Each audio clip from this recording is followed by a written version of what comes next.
ఆశ్లేష నక్షత్రే శుభకర్ణే సువర్ణ్యం శ్రీమాన్ పిత అభాభవతు గోత్రోద్భవస్య పవన్ కళ్యాణ్ గారు ఆరోగ్యం గురించి శాస్త్ర దేవతా సుమస్తే శీఘ్రమేవ పరిబాలగోత్రోద్భవస్య పవన్ కళ్యాణామదేశే జనసేన భారతీయ వినాయకస్య సదా యత్పురుష ఆయు ఆరోగ్యైశ్వర్యాది దినజ్ఞావి మహాదేవత ఉన్నత పదవీ యోగ్యతా సుమస్తే శీఘ్రమేవ రుద్రదేవత ఆరోగ్యమత్యేన భవతు అశాప్రయుక్త దేవత సుమస్తే పరిపాలగోత్రోద్భవస్య సత్యనారాయణమదేశ్య సీతామహాలక్ష్మీనమదేశ్య ధర్మ గంగాధరరావు నమదేశ్య వరలక్ష్మీ నమదేశ్య చాందిని నమదేశ్య గిరి రామ్ చరణ్ నమదేశ్య సర్వ సమాంధవస్య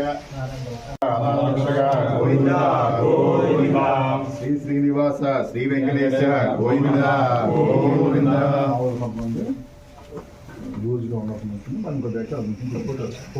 నరఘోష యంత్రదోష మంత్రదోష సకల దోష పరిహారాస్తం హస్త ప్రదోషేన ప్రదోషే. ఈరోజు మనం పవన్ కళ్యాణ్ గారు సర్జరీ చేస్తున్నారు కాబట్టి ఆయన ఆరోగ్యంతో బయటపడి మంచి ఆరోగ్యంగా రావాలని ఈ లక్ష్మీనరసింహస్వామి దేవాలయానికి వచ్చి ఆయన ఇష్టదైవం లక్ష్మీనరసింహస్వామి గారి గుడికొచ్చి మేము అభిషేకం చేయించి పవన్ కళ్యాణ్ గారు ఆరోగ్యంతో మళ్ళీ ప్రజల్లోకి రావాలని త్వరగా కోరుకుంటున్నాం. క్లాప్స్.